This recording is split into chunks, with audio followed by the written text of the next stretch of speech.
Inclinemos nuestros rostros para orar. Nuestro Padre y nuestro Dios, qué gozo hay en nuestros corazones por el privilegio que nos concedes de reunirnos en este lugar para estudiar tu santa palabra. Pedimos, Señor, que esa palabra no regrese a ti vacía, sino que haga impacto en nuestras mentes y nuestros corazones.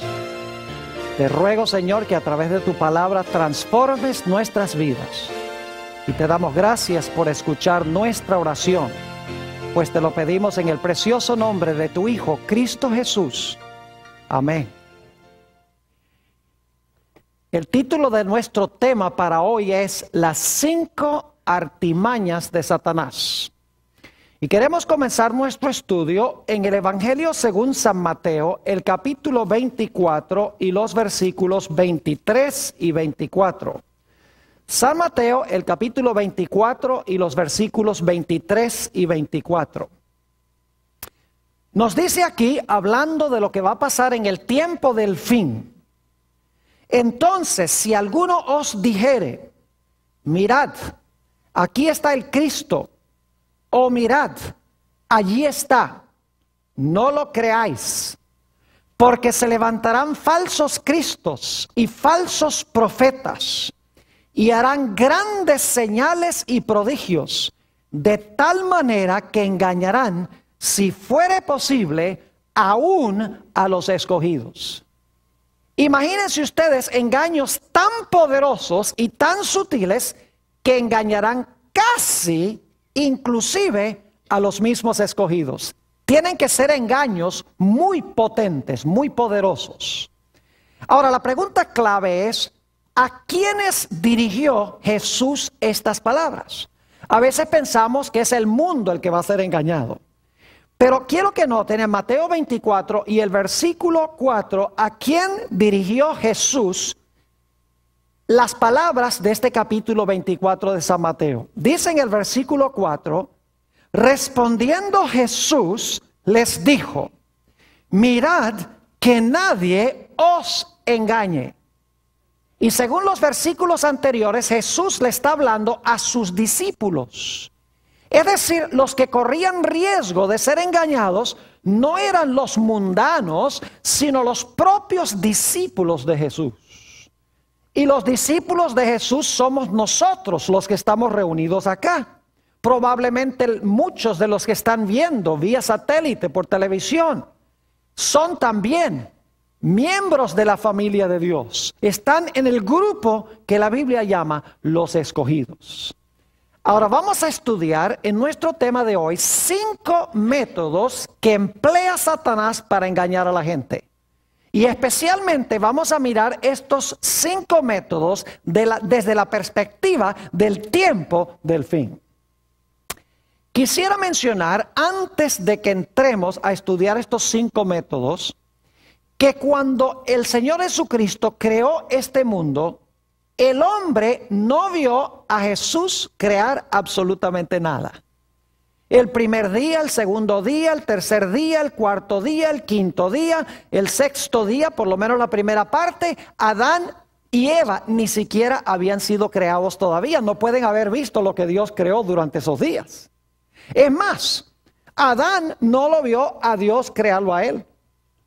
Y cuando Dios creó a Eva, durmió a Adán. Así que Adán no vio tampoco la creación de Eva. Es decir, Adán y Eva no vieron a Dios crear nada. Lo cual significa que la única forma como ellos podían estar seguros de que Dios era su creador, de que Jesús era su creador, es porque Jesús les dijo que Él era el creador. No era porque lo vieron, sino porque Jesús les dijo, yo soy su creador.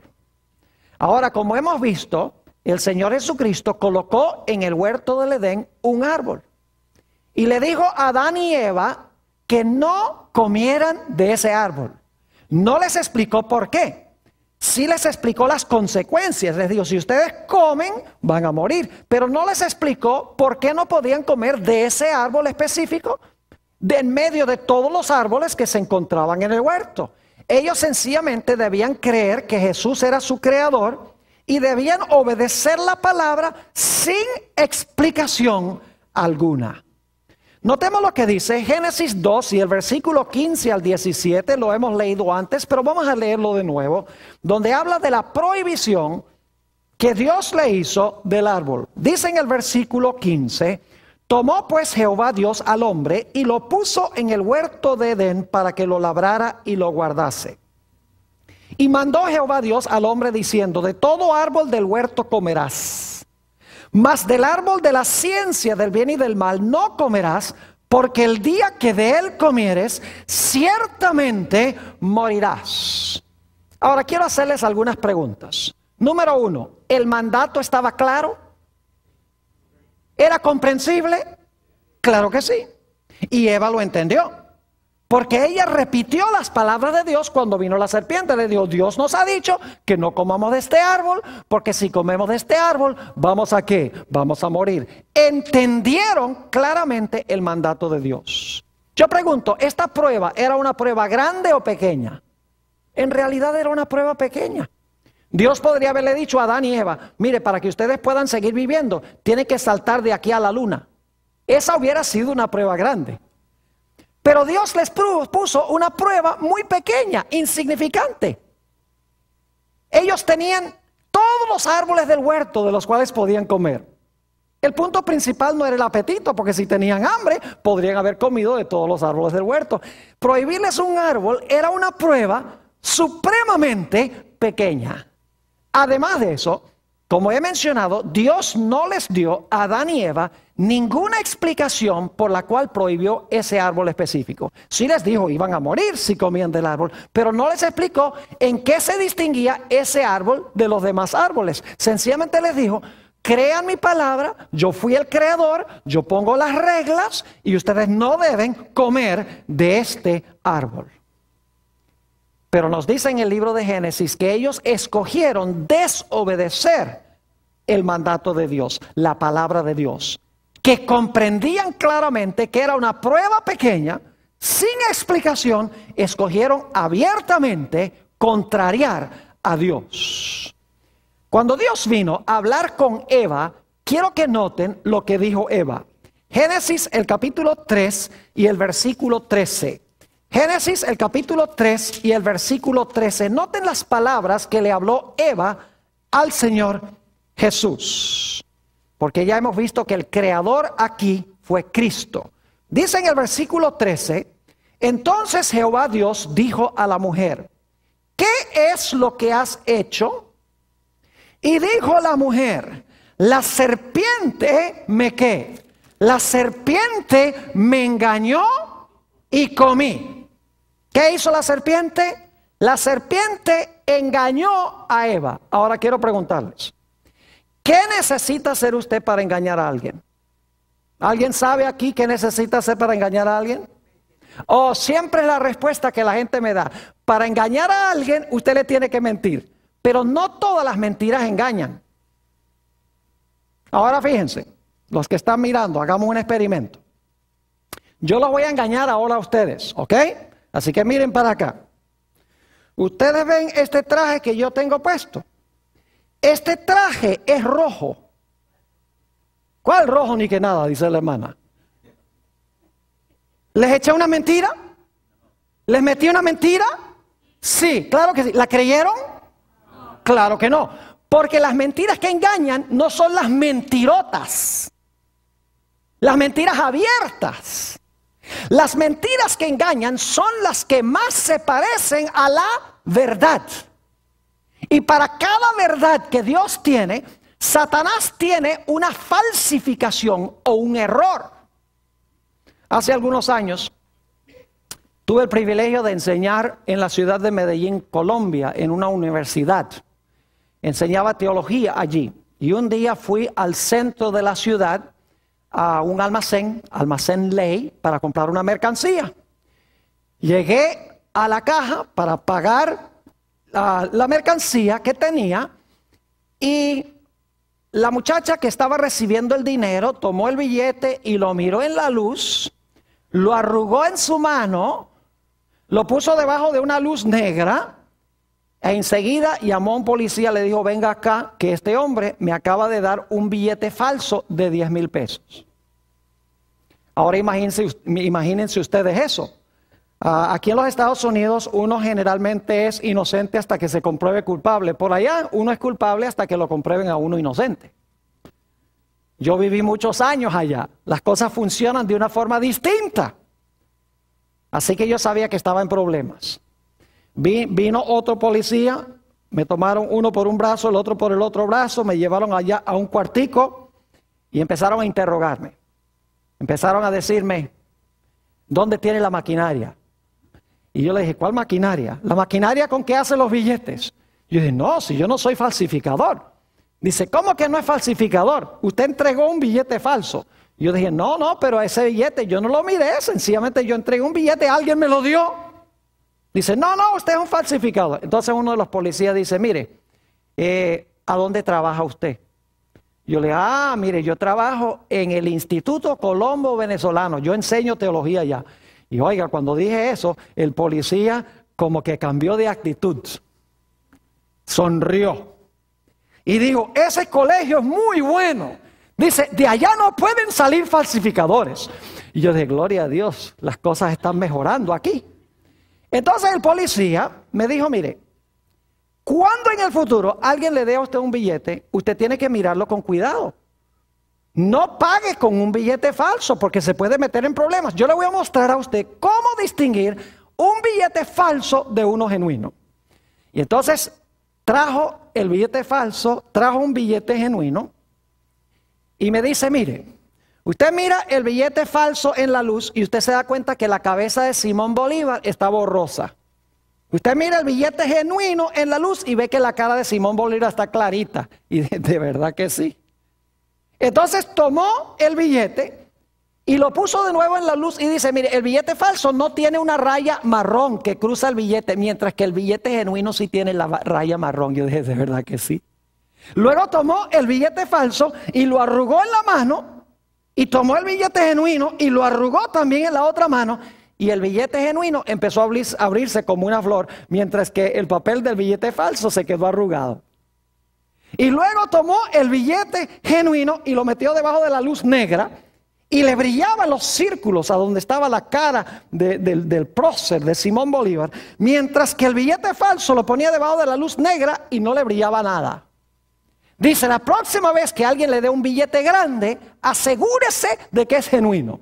Y claro, cuando yo iba a la caja después para pagar con un billete de 10,000 pesos o de 20,000 pesos, yo le daba el billete a la cajera, ella hacía el proceso, lo miraba en la luz, a veces lo arrugaba, lo metía debajo de la luz negra y entonces ella me daba los vueltos, me daba billete de 5,000 o me daba un billete de 10,000 y yo agarraba el billete, lo miraba en la luz, lo arrugaba en la mano y seguía también el proceso. Y una cajera un día me dice, ¿y por qué usted hace eso? ¿Acaso no confía en mí? Yo le dije, mire, yo confío tanto en usted como usted confía en mí.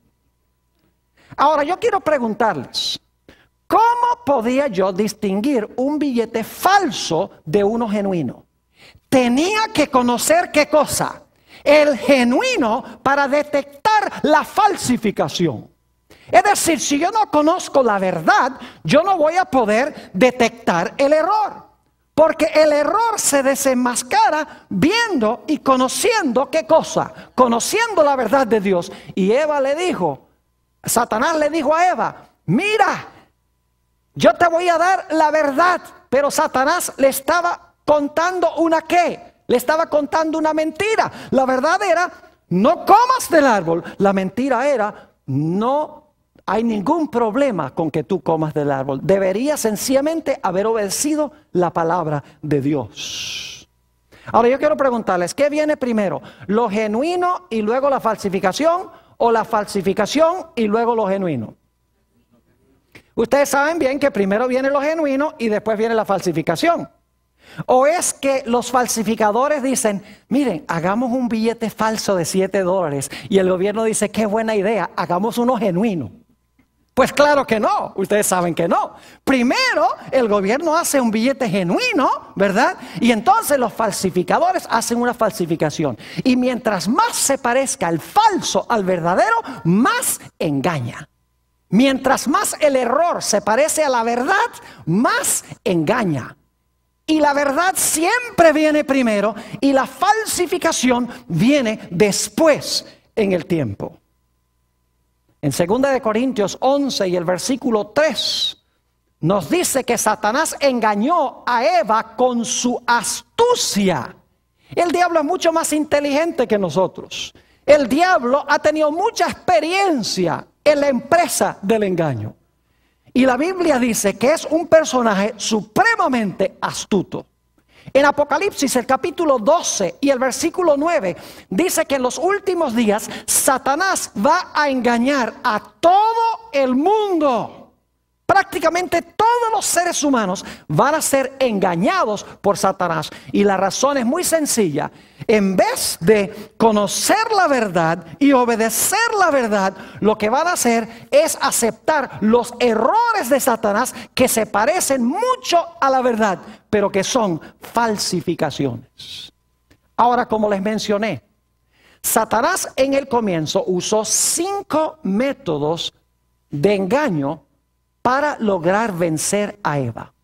Y esos son los métodos que él va a usar al final de la historia. Yo quiero que estudiemos esos 5 métodos en el resto de nuestro tema.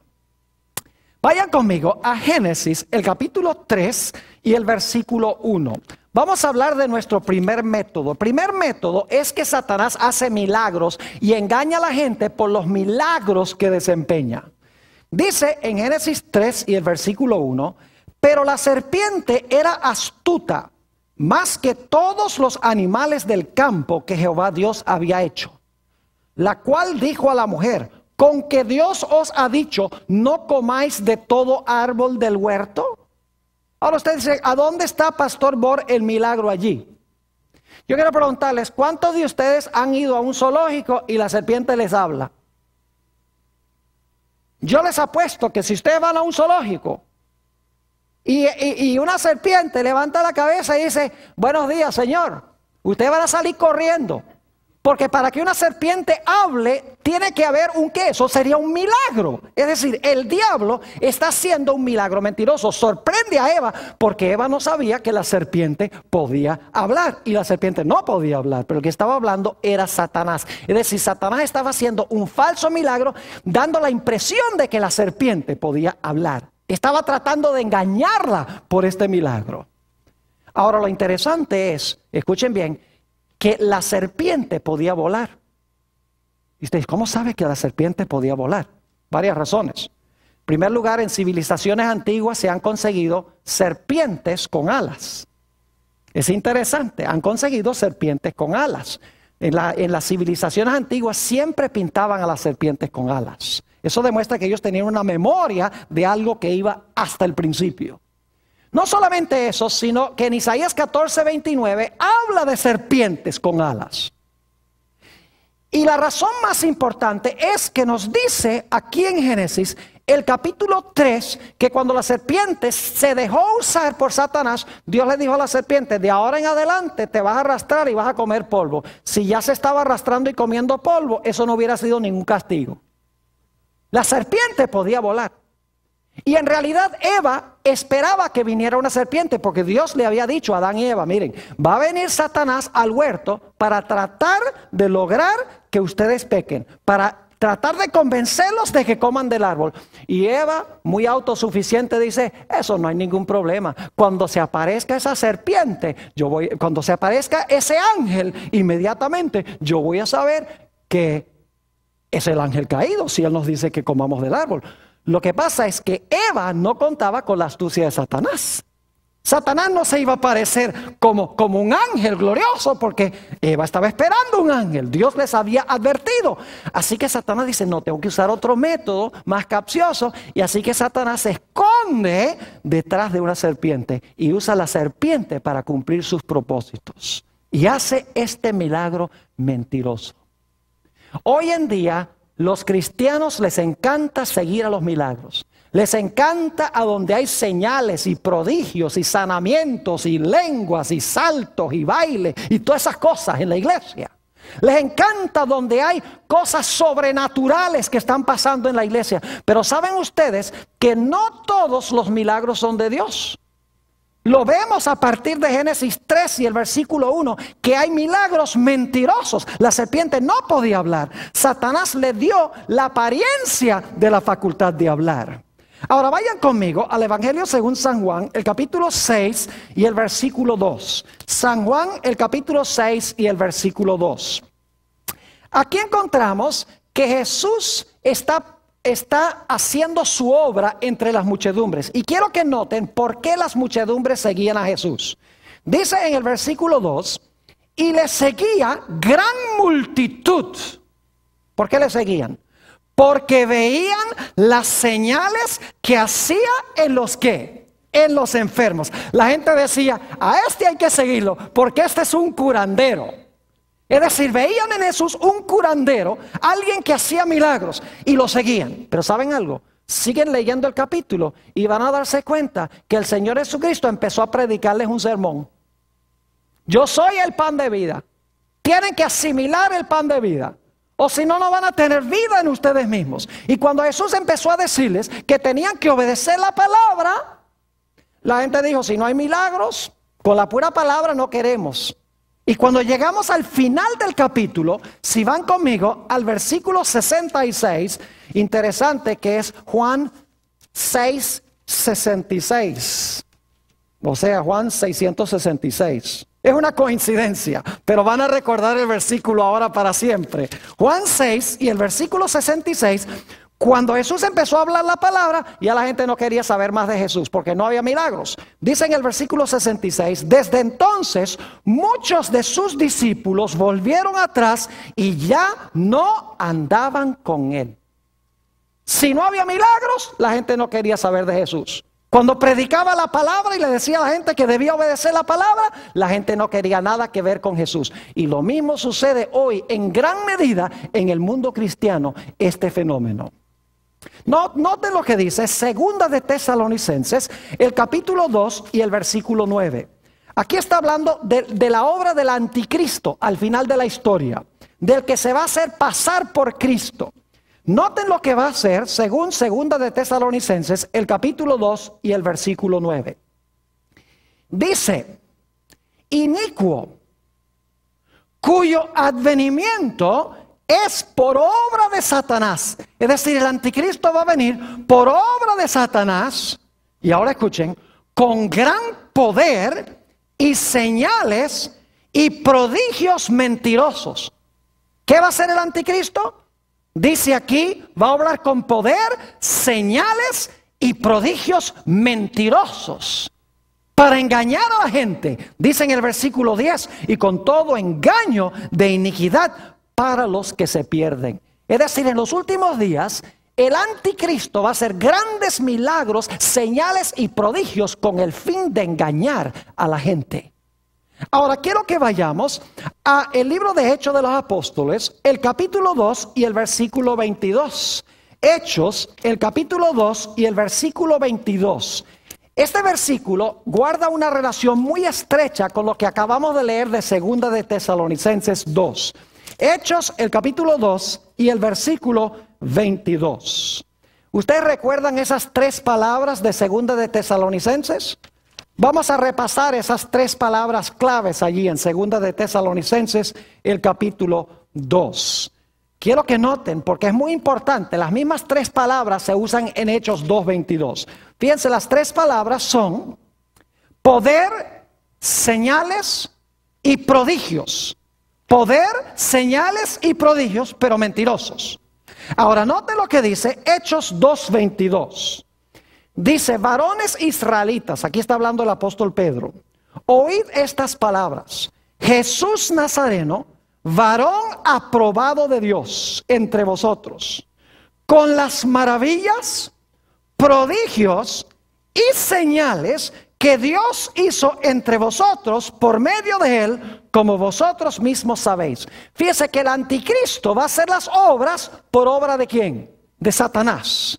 Ahora, aunque la traducción no es la misma de estas tres palabras griegas, en el idioma original en que fue escrito el Nuevo Testamento, en Hechos 2:22 y en Segunda de Tesalonicenses 2:9, las palabras son idénticas.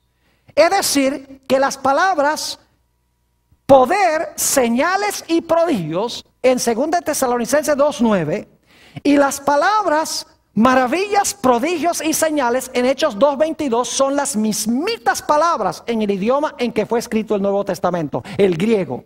¿Qué quiere decir esto? Quiere decir que el anticristo va a falsificar las obras que hizo Jesús. Porque si se usan las mismitas palabras para describir lo que va a ser el anticristo, y es lo que hizo Cristo, quiere decir que el anticristo va a sanar enfermos. El anticristo va a hacer maravillas, va a echar demonios, va a hacer todas estas cosas. Y la gente va a creer que es ¿quién? Que es Cristo. Porque eso fue lo que hizo Cristo cuando estuvo en la tierra. Y saben ustedes que este fenómeno va a pasar en el mundo cristiano. Note lo que dice en el Evangelio según San Mateo, el capítulo 7 y el versículo 21 al 23. Fíjense qué tremendo esto. San Mateo, el capítulo 7 y el versículo 21 al 23. Dice Jesús: no todo el que me dice Señor, Señor, entrará en el reino de los cielos, sino el que hace la voluntad de mi Padre que está en los cielos. Yo pregunto, si esta gente dice Señor, Señor, ¿están profesando seguir a Jesús? ¿Si lo llaman Señor, Señor? Claro que sí. Jesús dice, no todo el que me dice Señor, Señor. Si la gente lo está llamando Señor, es porque ellos profesan ser de Jesús. Ahora noten el versículo 22. Muchos me dirán en aquel día, Señor, Señor, ¿no profetizamos en tu nombre? Si están usando el nombre de Jesús, ¿dicen que son cristianos? Claro que sí. ¿Y en tu nombre echamos fuera qué? Demonios. ¿Y en tu nombre hicimos muchos qué? Milagros. Y Jesús va a decir, claro, ustedes son míos porque usan mi nombre y echan demonios y dan profecías y hacen milagros. Ustedes son míos. ¿Es lo que dice Jesús? No, versículo 23. Y entonces les declararé, nunca os conocí. Apartaos de mí, hacedores de qué? Hacedores de maldad. Fíjense que son cristianos profesos, porque ellos llaman a Jesús Señor, Señor, y usan el nombre de Jesús. Pero Jesús dice, yo no los conozco a ustedes, apártense de mí, obradores de maldad. ¿Saben que esa palabra maldad se podría traducir mejor? Es la misma palabra que se traduce en 1 de Juan 3:4, infracción de la ley. Esas tres palabras, infracción, 4 palabras, infracción de la ley, es la misma palabra maldad, aquí en Mateo el capítulo 7. Es decir, se puede traducir esto, apartaos de mí, infractores de la ley. Apartaos de mí los que desobedecéis mi ley. Apartaos de mí los transgresores de mi ley. Es decir, son cristianos que hacen milagros, profetizan, echan demonios, pero el problema es que no quieren guardar ¿qué cosa? No quieren guardar la santa ley de Dios. No quieren obedecer la palabra de Dios. Como Eva siguió el milagro, ellos van a seguir milagros en vez de obedecer lo que Dios dice en su santa palabra. Ese es el primer método, milagros mentirosos. Segundo método que usa Satanás. Note lo que dice otra vez Génesis, el capítulo 3 y el versículo 1. Pero la serpiente era astuta más que todos los animales del campo que Jehová Dios había hecho, la cual dijo a la mujer, con que Dios os ha dicho, no comáis de todo árbol del huerto. Yo pregunto, ¿el diablo aquí está profesando citar a Dios? ¿Está diciéndole a Eva algo que Dios supuestamente dijo? Claro que sí. ¿Pero lo está diciendo como Dios lo dijo? No, lo está cambiando lo que Dios dijo. Porque Dios dijo que no podían comer de uno. La serpiente dice, con que Dios os ha dicho que no pueden comer de ninguno. Fíjese que el diablo, el segundo método que usa, es citar la palabra de Dios mal. El diablo es capaz de citar la palabra de Dios, pero no la cita como Dios dice. El segundo método que usa Satanás es el de añadirle a la palabra de Dios, quitarle a la palabra de Dios, cambiar la palabra de Dios, torcer la palabra de Dios y sacar la palabra de Dios de su contexto. Es decir, el diablo adultera la palabra de Dios, la usa para enseñar el error. Ustedes conocen las tentaciones de Jesús, Vamos al Evangelio según San Mateo, el capítulo 4. San Mateo, el capítulo 4. Y vamos a leer los versículos 3 y 4. San Mateo 4 y el versículo 3 y 4. Y vino a él el tentador y le dijo: si eres hijo de Dios, di que estas piedras se conviertan en pan. Jesús detectó a Satanás inmediatamente, porque el diablo le dijo: si eres el hijo de Dios. Y Jesús en su bautismo acababa de escuchar la voz de su padre que dijo: este es mi hijo amado. Así que si el padre dice: este es mi hijo amado, porque el diablo viene y le dice: si eres el hijo de Dios. Jesús dice: ¿cómo que si soy? Mi padre dijo que soy. Lo detectó enseguida porque trató de sembrar duda. Y note lo que dice Jesús. En vez de hacer el milagro de transformar las piedras en pan, dice: escrito está. No solo de pan vivirá el hombre, sino de toda palabra que sale de la boca de Dios. Es decir, yo no hago lo que nadie me dice que sea contrario a la palabra de Dios. Yo obedezco lo que Dios dice en su santa palabra. ¿Y saben que el diablo aprende? Después que Jesús le contestó al diablo: escrito está, el diablo dice: ve, ese método está bueno, me sirve, me sirve. Así que lleva a Jesús allá a las almenas del templo, a la torre del templo, dice en el versículo 5. Entonces el diablo le llevó a la santa ciudad y le puso sobre el pináculo del templo y le dice: si eres hijo de Dios, échate abajo, porque escrito está. Dice: ¿te gusta vivir por escrito está? Pues aquí tienes, escrito está. Y luego el diablo, escuchen bien, el diablo cita el Salmo 91 y los versículos 11 y 12. Vamos un momento allí al Salmo 91 y los versículos 11 y 12. Y quiero que vean cómo el diablo deja una partecita por fuera. Salmo 91 y vamos a leer los versículos 11 y 12. Dice: pues a sus ángeles mandará acerca de ti, que te guarden en todos tus caminos. En las manos te llevarán para que tu pie no tropiece en piedra. ¿Saben que hay una parte del versículo 11 que el diablo no incluyó? Él citó la parte que dice en el versículo 11: pues a sus ángeles mandará acerca de ti. Pero la parte que no incluyó es que te guarden en todos tus caminos. Es decir, para que ellos te mantengan obediente a Dios en los caminos de Dios. Esa parte no la incluyó. Y luego entonces pronunció la bendición. Dice: Él va a mandar sus ángeles y ellos te van a tomar en sus manos para que tu pie no tropiece en piedra. Pero estaba pasando por alto la condición, y es que los ángeles debían guardarlo en sus caminos. Es decir, en los caminos de Dios. Así que el Señor Jesucristo detectó a Satanás inmediatamente. Lo que Satanás estaba tratando de hacer, dejando una parte del versículo por fuera, escuchen bien, era engañar a Jesús para que cometiera el pecado de la presunción. ¿Saben lo que es la presunción? La presunción es reclamar las promesas de Dios en desobediencia. Es decir, pedir que Dios nos bendiga mientras lo estamos desobedeciendo. Les doy un ejemplo. Un joven llega a un examen en la escuela y le pide a Dios que le ayude a pasar el examen cuando no ha estudiado. Eso es presunción. Un individuo que empieza un viaje y pide que Dios lo proteja en el viaje y luego maneja 100 millas por hora. Eso es presunción. Un individuo que dice al Señor: ay Señor, dame buena salud, y se fuma 2 o 3 cajetillas de cigarrillos al día. Es reclamar las promesas de Dios en desobediencia. Si Jesús hubiera saltado, el diablo dice: salta, desobedece a Dios y entonces reclámale a Dios para que te cuide. Y muchas veces nosotros hacemos ese tipo de cosas. Reclamamos las promesas de Dios mientras estamos desobedeciendo la palabra de Dios.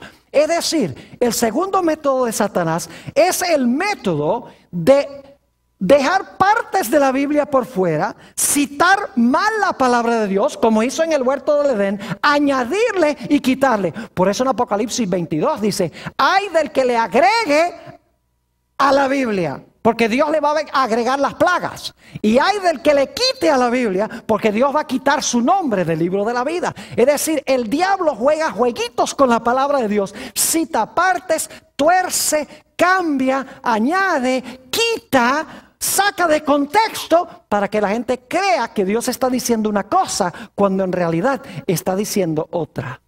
Noten 2 de Timoteo, el capítulo 4 y el versículo 2 al 4.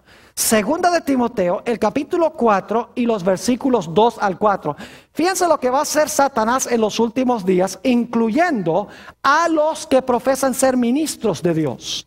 Dice allí en 2 de Timoteo, el capítulo 4 y empezando en el versículo 2, el apóstol Pablo le está hablando a Timoteo, que prediques la palabra. ¿Que prediques qué cosa? Que prediques la palabra, que instes a tiempo y fuera de tiempo. ¿Por qué es que Timoteo debía predicar la palabra? Escuchen bien. Redarguye, reprende, exhorta con toda paciencia y doctrina. Ahora va a dar la razón. Porque vendrá tiempo cuando no sufrirán la sana doctrina, sino que teniendo comezón de oír, se amontonarán maestros conforme a sus propias concupiscencias y apartarán de la verdad el oído y se volverán a las fábulas. Dice que en los últimos días va a haber gente que tiene comezón de oír y se van a amontonar maestros que les enseñen lo que quieren oír.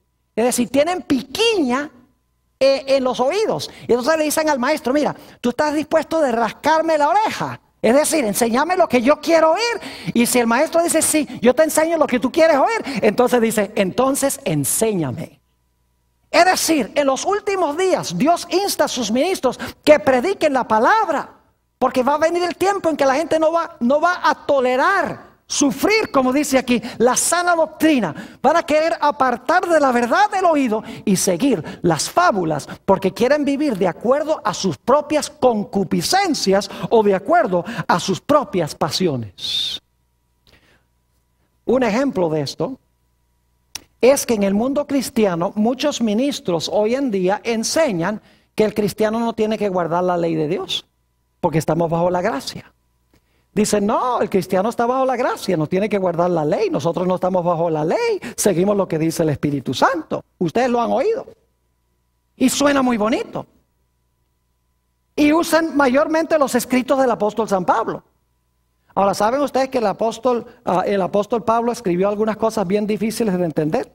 Vamos a notar en 2 de Pedro, vamos a 2 de Pedro, el capítulo 3 y el versículo 15 al 17. 2 de Pedro 3, 15 al 17. El apóstol Pablo no siempre escribe cosas fáciles de comprender.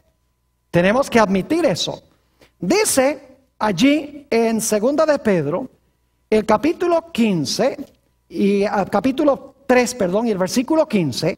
Y tened entendido que la paciencia de nuestro Señor es para salvación, como también nuestro amado hermano Pablo, según la sabiduría que le ha sido dada, os ha escrito, casi en todas sus epístolas, hablando en ellas de estas cosas, es decir, de la salvación. Ahora escuchen bien, entre las cuales hay algunas difíciles de entender. ¿El apóstol Pablo escribió cosas difíciles de entender? ¿Cómo no? Pero ¿le va a echar Pedro la culpa a Pablo? No, sigue diciendo, las cuales los indoctos e inconstantes que tuercen, como también las otras escrituras, para su propia perdición.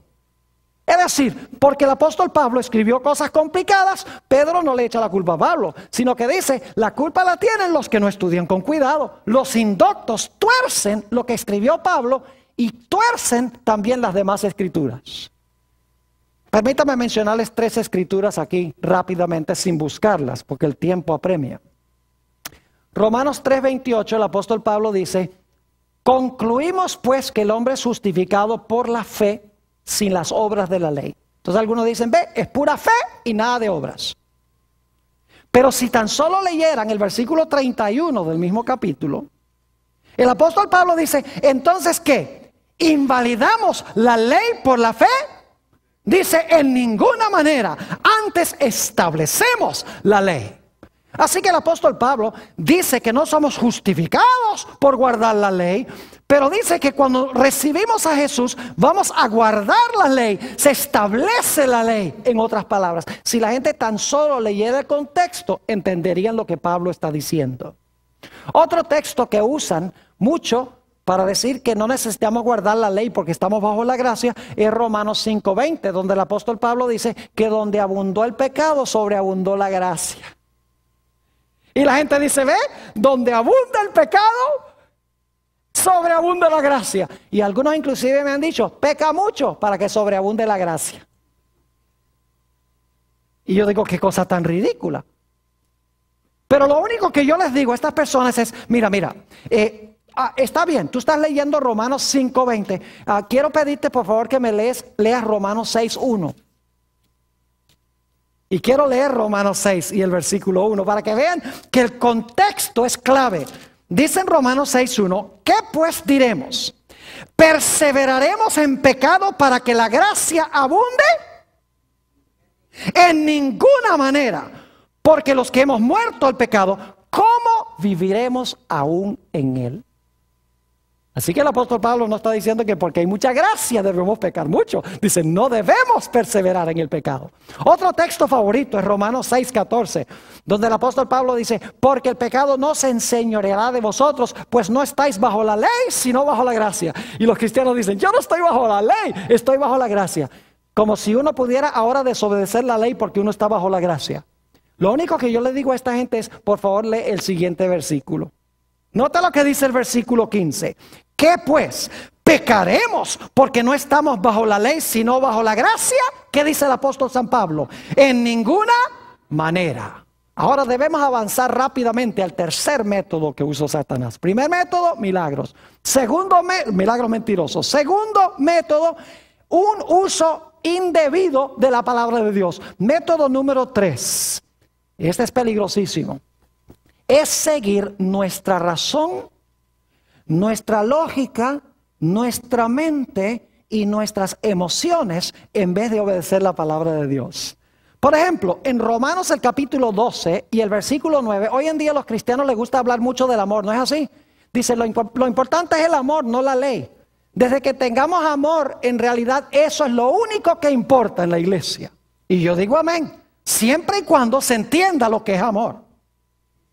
Yo pregunto, ¿el amor se puede fingir? ¿No se puede fingir el amor? ¿Nunca han visto ustedes a un joven, un galán de esos que conquista a esta mujer? Se viste bien y la trata como una reina. Y luego cuando se casan, no hace sino maltratarla.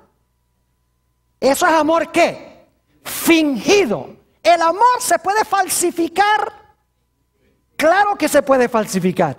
Y en la iglesia hay mucho amor falso, nada más porque la gente se siente bien y porque se abraza y todo. Dicen eso es amor. La Biblia tiene la definición clara en cuanto es el amor. El apóstol San Pablo dice en Romanos 12 y el versículo 9 que vuestro amor sea sin ¿qué? Sin fingimiento. Es decir, el amor se puede ¿qué? Fingir. Ahora, ¿qué es el amor?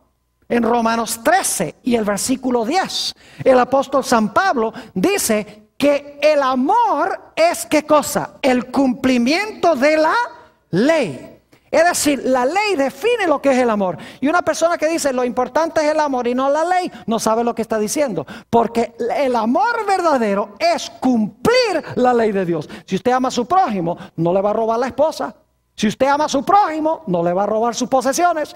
Si usted ama a su prójimo, no le va a dañar la reputación. Si usted ama a sus padres, los va a tratar bien. Si usted ama a Dios, usted no va a tener otros dioses. Es decir, la ley define lo que es amor verdadero. ¿Me están entendiendo lo que estoy diciendo? Ahora vamos a Génesis 3 y el versículo 5 para que ustedes vean cómo Satanás usó este método de que la gente siga sus emociones y su lógica en vez de seguir la palabra de Dios. Génesis 3 y el versículo 4. Vamos a empezar con el 4 y el 5. Entonces la serpiente dijo a la mujer, no moriréis. Dios dice, si comen del árbol, ¿van a qué? Van a morir. Ahora el diablo viene y dice, no van a morir. Está diciendo que Dios es ¿qué cosa? Mentiroso. Dios te dijo que ibas a morir, pero tú no vas a morir. Ahora yo pregunto, ¿qué pensamiento creen a ustedes que les surgió en la mente de Eva cuando el diablo le dijo, Dios les dijo a ustedes que si comen del árbol van a morir, pero yo les digo que Dios es mentiroso, no van a morir? ¿Qué pensamiento creen que le surgió en la mente a Eva? Yo sé cuál le surgió. Eva ahora piensa y dice, bueno, si no vamos a morir, ¿por qué nos dijo Dios que sí nos íbamos a morir? ¿Por qué nos mintió Dios? Y el diablo tenía preparada la respuesta, porque él sabía que cuando él dice, Dios les mintió de que van a morir cuando coman del árbol, Eva entonces dice, entonces si no vamos a morir, ¿por qué Dios nos dijo que sí nos íbamos a morir? El diablo dice, ahora te voy a explicar. Versículo 5, perdón. Sino que Dios sabe que el día que comáis de él, serán abiertos vuestros ojos y seréis como ¿qué? Como Dios, sabiendo el bien y el mal. ¿Sabe lo que Satanás le está diciendo a Eva? Le está diciendo, mira, piensa. No escuches nada más lo que te dice Dios. Dios dice que vas a morir. ¿Y tú te vas a comer ese cuento? No. Dice, piensa. Piensa por qué Dios te dijo que no comieras del árbol. No es porque vas a morir. Yo te voy a explicar por qué. Es porque Dios en cierta ocasión comió de este árbol y cuando comió de este árbol se hizo Dios. Y entonces cuando él descubrió los poderes que da comer de este árbol, él dice, uy, yo no puedo permitir que más nadie coma del árbol porque ellos van a ser dioses también y yo solo quiero ser Dios. Así que desde ese momento en adelante, cualquier ser que se aparecía por ahí, Dios le decía, mira, no comas de ese árbol porque te vas a morir. Pero en realidad, Dios estaba diciendo, no comas del árbol porque yo no quiero que tú seas como yo. ¿Están entendiendo lo que está haciendo Satanás? Está llevando a Eva a buscar otra explicación para la prohibición de Dios. Y Eva se comió el cuento, dice, ve, suena lógico. Ahora sé por qué. Dios no nos dijo que por qué no podíamos comer de este árbol. Ahora tengo la explicación. No es porque Dios cree que vamos a morir, no es por amor a nosotros, sino porque Dios no quiere rivales. Dios no quiere otro Dios que ande por ahí. Dios es egoísta. Es decir, el diablo empezó a jugar juegos con la mente de Eva. Y ella siguió su razonamiento, su lógica, sus emociones, en vez de seguir lo que Dios dijo en su palabra. Saben que la Biblia dice que el amor de Dios es que guardemos sus mandamientos. Primera de San Juan, el capítulo 5 y el versículo 3. También nos dice en Hechos 5:32 que Dios le da su espíritu a todos los que le obedecen. Porque hoy los cristianos dicen, lo importante es que tengas el espíritu. Que tengas el Espíritu Santo y que hables en lenguas.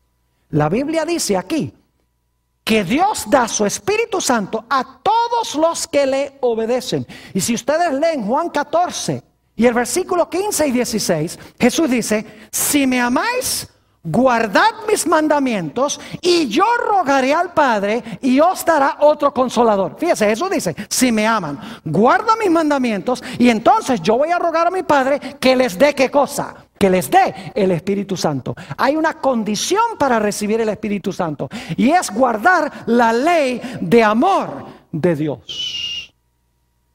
El tercer método de Satanás es llevar a la gente a seguir lo que dice su corazón, el amor, la lógica, la razón, el corazón, la mente, contrario a lo que Dios dice claramente en su santa palabra.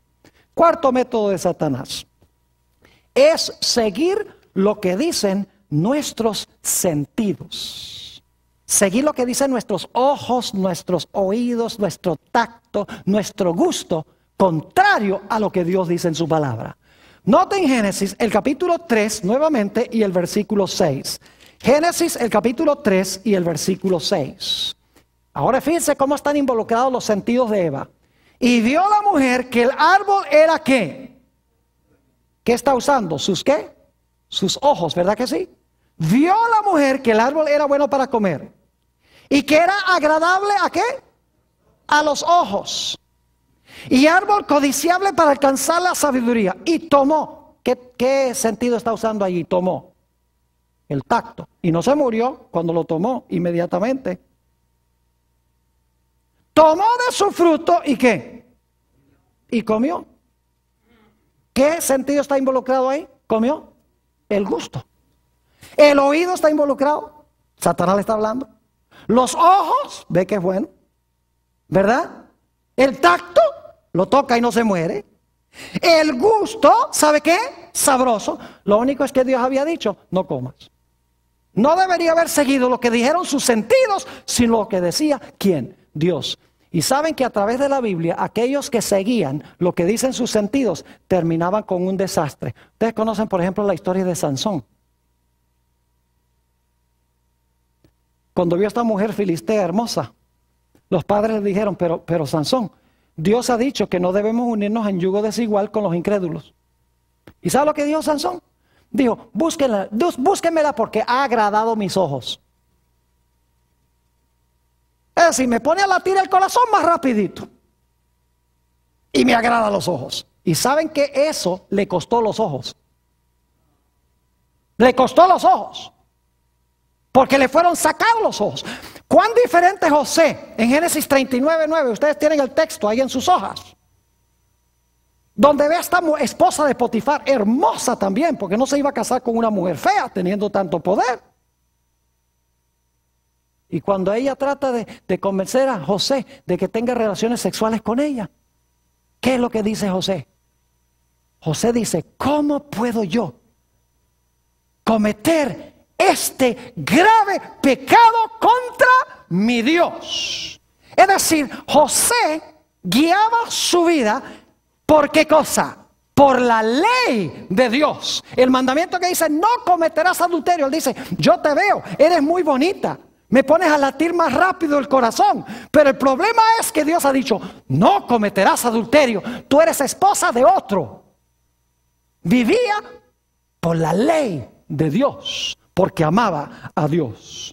Cuán diferente David cuando salió al balcón del palacio, y está en la lista de textos, según de Samuel 11:2, donde sale al balcón y ve a esta mujer Betsabé allá bañándose desnuda.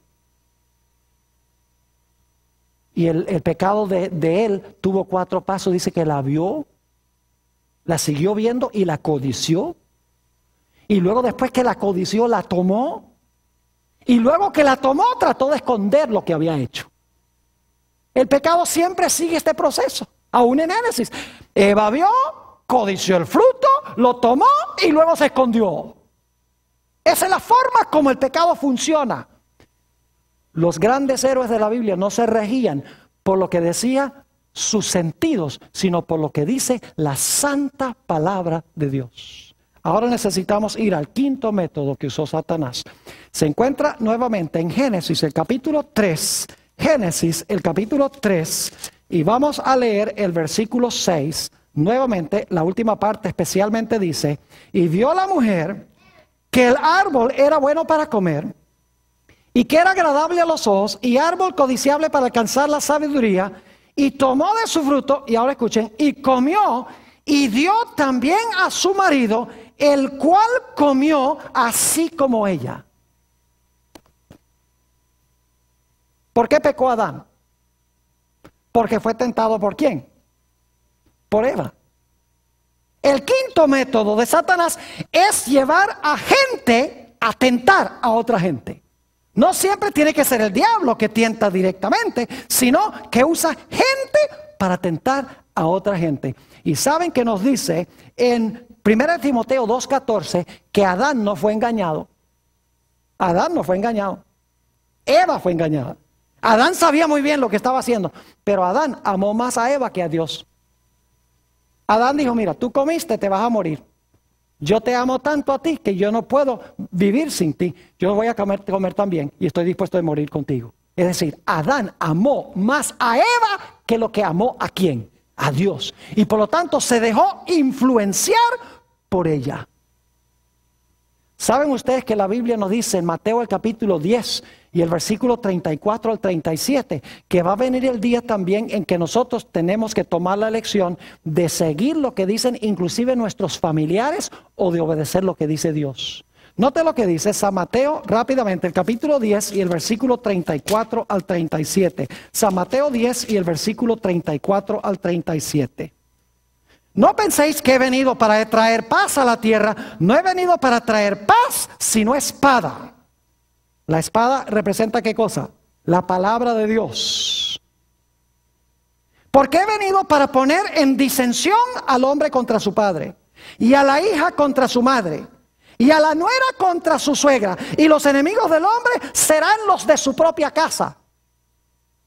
Es decir, por escoger la verdad, en vez de escoger lo que dicen los demás, nos haremos ¿qué cosa? Nos haremos de enemigos. Así que el diablo usa 5 métodos. 1, milagros mentirosos. 2, mal uso de la santa palabra de Dios. Número 3, llevarnos a seguir lo que dice el corazón y la lógica, el razonamiento. 4, obedecer lo que dicen nuestros sentidos. Y 5, escuchar lo que dicen los demás. Dios lo que quiere que nosotros hagamos es sencillamente conocer la palabra y obedecer la palabra. El apóstol San Pablo nos dice que en los últimos días, escuchen bien, se van a perder muchos porque no tuvieron el amor de la verdad para que pudieran ser salvos. Y en San Juan 17:17 dice que es la verdad. Dice, santifícalos en tu verdad. Tu palabra es ¿qué? Tu palabra es verdad.